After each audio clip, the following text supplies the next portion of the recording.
Congressman, before I let you go, I do want to ask you, you had a conversation last night on X with both Bill Ackman and Elon Musk.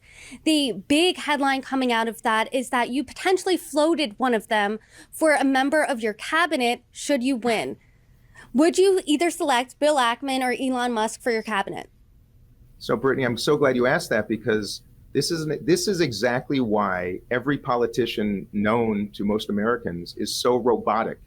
Because if they even so much as make a joke, a crack, a comment that is meant in jest or just conversationally, it becomes a headline. And my goodness, I was with four men yesterday four guys were on that X.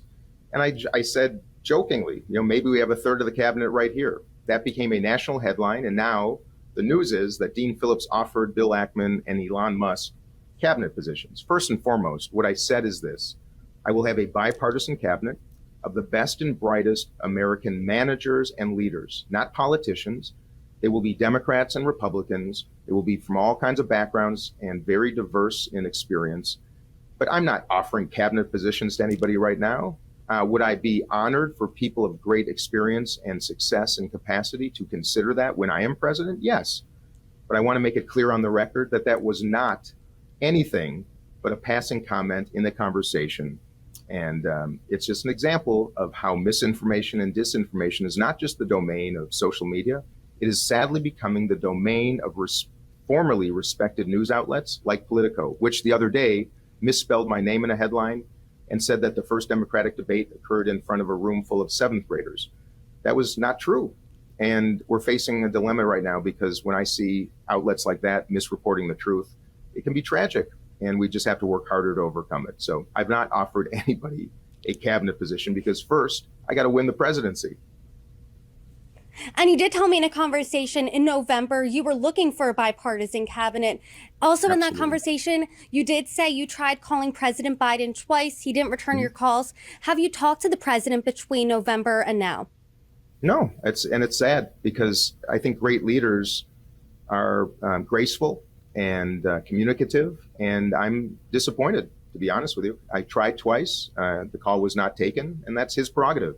I can tell you, if I were president and a competitor called me to express him or herself and wish me well in the competition, I would take it in a heartbeat. I love Americans. I love my colleagues, good Republicans, good Democrats, people of principle.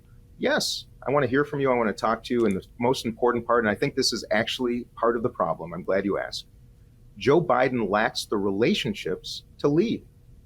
His relationships are with all the institutionalists in Washington that are so disconnected from reality that I'm afraid, without him building these relationships, without him taking my call, without him having strong and extraordinarily successful, trustworthy relationships with world leaders. Now, he's known many of them for years, but he's not acting in a way that I think great leaders act, which is to ensure that human relationships drive outcomes.